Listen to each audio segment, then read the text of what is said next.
I'm an associate professor at the University of Twente. I do research on computer science. I'm a trained a computer scientist by training. And I've been concerned about ethics since I ran into this in 2012. And I'll come back to why that was and what the situation was. I'm currently I'm a co-chair of the ethics SIG of the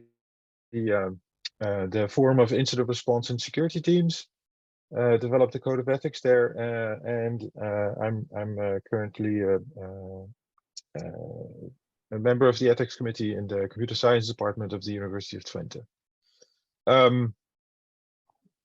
The issue that I ran into over 10 years ago was the Pirate Bay was. The Pirate Bay is a file sharing website.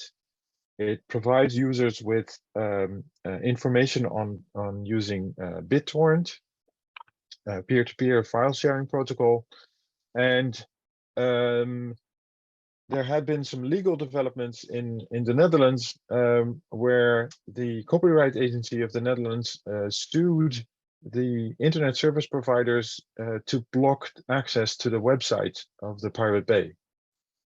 And this led to the internet providers defending themselves, the civil society joining in, and the Internet Society actually joined in as well. And I started doing a research project on actually gathering doing measurements on the impact of the blockade. The situation was that initially only 2 of the internet providers in the Netherlands were blocking the website. And after a successful verdict, the Copyright Agency went after the others. And this led to a prolonged legal battle, but at least we were able to do a before-after analysis where we could measure the actual impact of the website blockade. But in doing that study, it's very easy to start to participate in the peer-to-peer file downloading process, to identify the other participants, because this is a cloud of users that are sharing information with each other and providing access to parts of the file and exchanging that. But part of that exchange that they initially do is that they also they tell other users about the users that they've run into. So this is a sort of building up that cloud of users. And by using that part of the protocol, I was able to identify the users that were actually downloading files that were linked from the Pirate Bay website. But in doing that, I was recording IP addresses, which under EU law, even before the GDPR, were considered personally identifiable information. So you need consent in order to store this information and to deal with this information. As I was using the BitTorrent protocol, it was not possible to gather informed consent from all of the participants. So this led to a discussion with a lawyer, but also thinking about the ethical impact of the work that I was doing.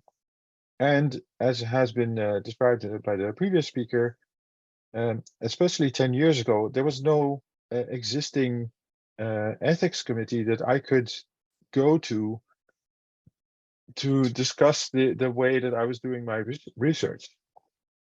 And finally, I found an ethics advisor actually at the University of Twente, where I was able to discuss the research that I had been doing. And we did an ethical analysis of the research, published on that. And it turned out to be a very extensive analysis that we had to do with multiple different stakeholders, with multiple values at stake that had to be weighed against each other.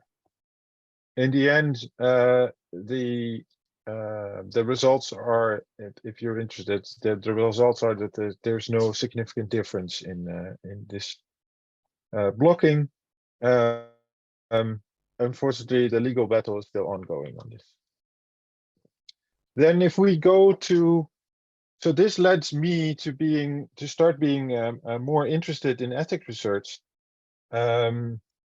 We eventually started an ethics committee at the University of Amsterdam, partly because of these discussions, partly because of vulnerability disclosure. But this also led to some discussions in internet measurements, and this is also an area that I'm currently active in, where the ethics review is being requested more and more, and especially the American universities have a problem with getting a proper ethics review because of the human subject focus. Institutional review boards in the US have a legal task, a legal guideline that they can only review research that has human subjects participation. And fortunately, in Europe, we have a situation where it's much more lenient. We can have easier discussions with ethics committees. But this led to a research paper in the internet measurement community that actually had a serious discussion in the program committee. The research in question here was trying to measure censorship by tricking a web browser into doing an additional request and then measuring the side effects of that request. The request that the web browser would do was actually reaching out to a server or a website that was possibly censored, and then measuring whether that request was censored or not, and whether it was successful or not. And the program committee found that this had some ethics. It raised ethical concerns because of the possible impact that this kind of research could have. Basically, you are trying to trick a machine into reaching out to possibly censored websites without their consent, without even being informed about this behavior. And in possible totalitarian regimes, this may raise some red flags for the owners of these machines. And this was not discussed in the paper itself. Initially, the program committee requested that this kind of consideration would be added to the paper, but also that the authors would engage with their institutional review boards. And at the time, this was performed at Princeton. The institutional review board at Princeton declined to review because they did not see human participants in the research. This was measuring machine behavior, so they did not see where the human subjects were involved. Due to pressure of the program committee, and because the first author actually moved to a different university after the submission of the paper, they attempted to involve the other IRB, but with the same result. And this is a problematic situation because of the lack of guidelines in the area at the time. This happened in 2015. Since then, there has been some developments in the internet measurement community to actually be more mindful of these kind of considerations. There's more explanation of how to include ethical considerations. And there have been several iterations of finding the right model in including the ethical considerations in the paper. And they've now settled on a situation where the ethical considerations are a required part of the paper as an appendix, so that they do not count toward the page limit, so that the authors of research papers are actually encouraged to be extensive in their ethical considerations. And there's now instructions for the program committee to also include this in their review, and there's many discussions in program committees about the ethical considerations there. This also ties back with some of the research that especially cybersecurity students and researchers do, and in measuring the risk that they pose when they're performing their activities and finding vulnerabilities or doing some other kind of research.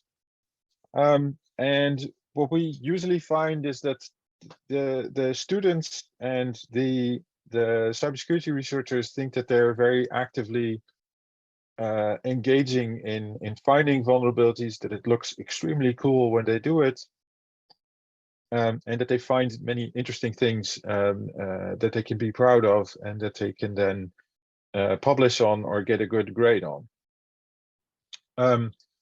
In practice, if you find these the students and you ask them to do vulnerability research on different kinds of systems, then mostly they don't really find many interesting things. They're basically pea shooters that find some small vulnerabilities in systems that can be interesting themselves, but they're not a big risk, especially with the right supervision.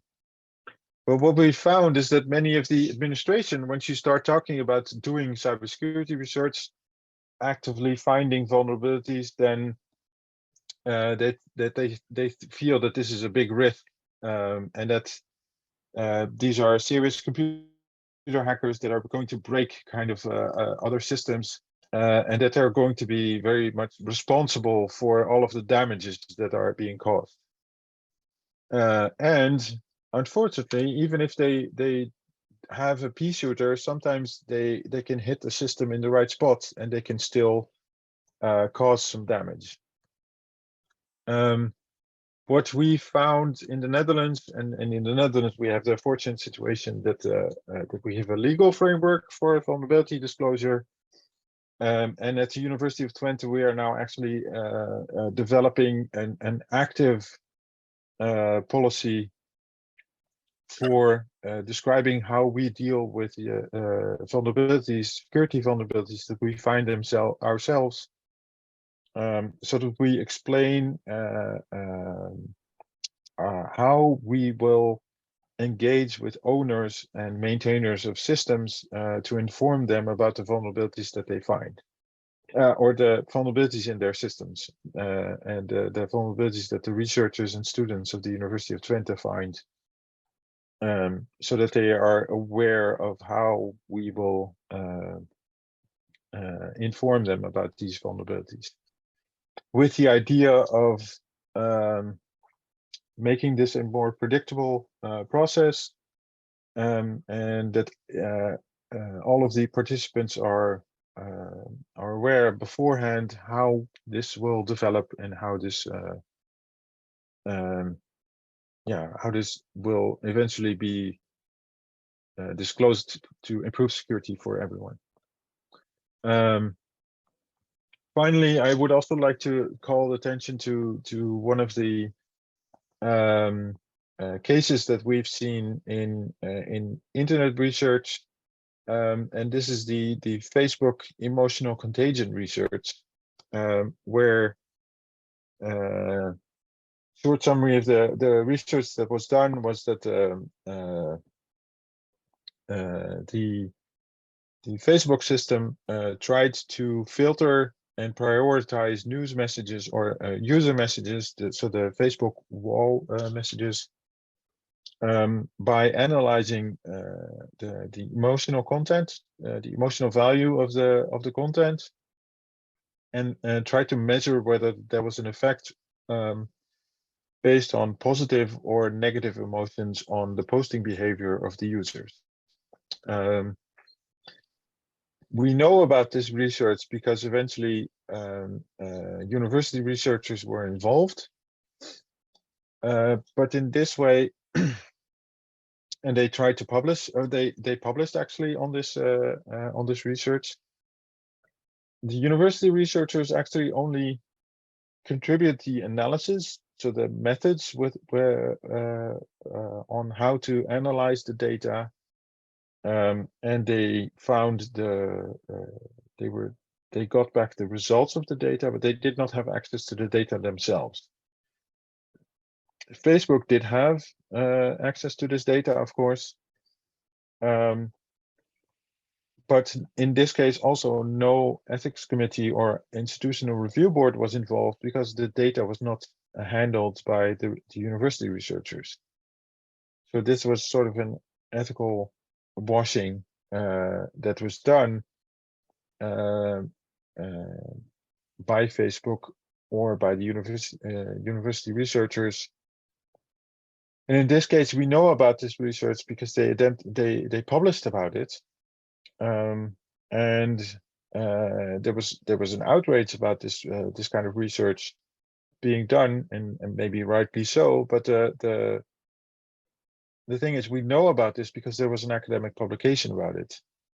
If Facebook had done this themselves and did not publish about it, we would not have known.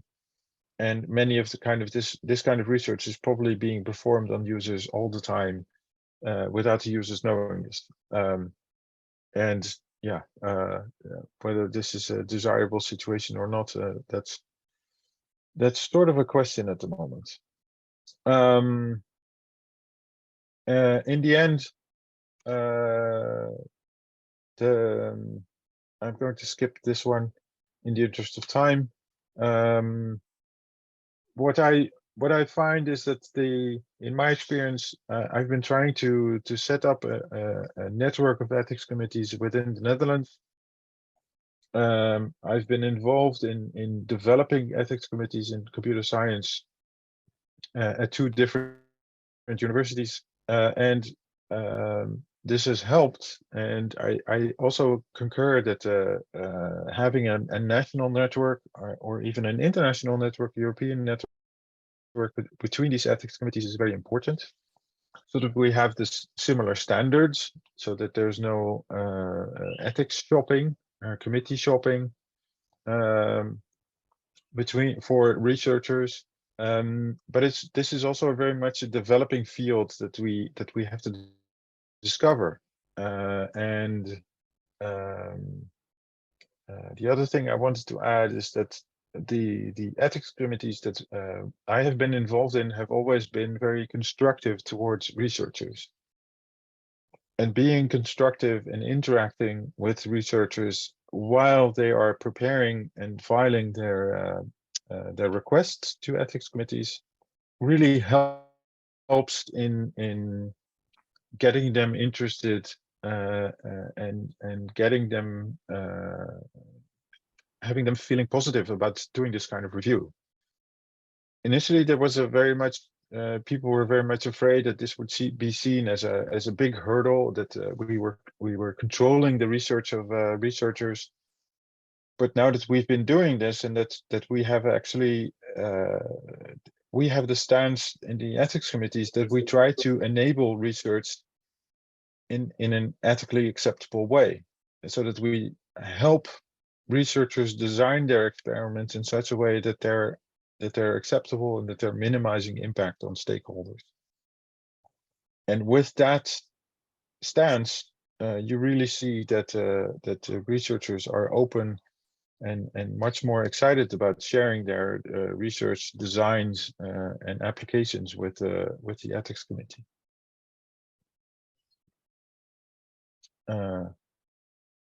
So that's what I wanted to share today.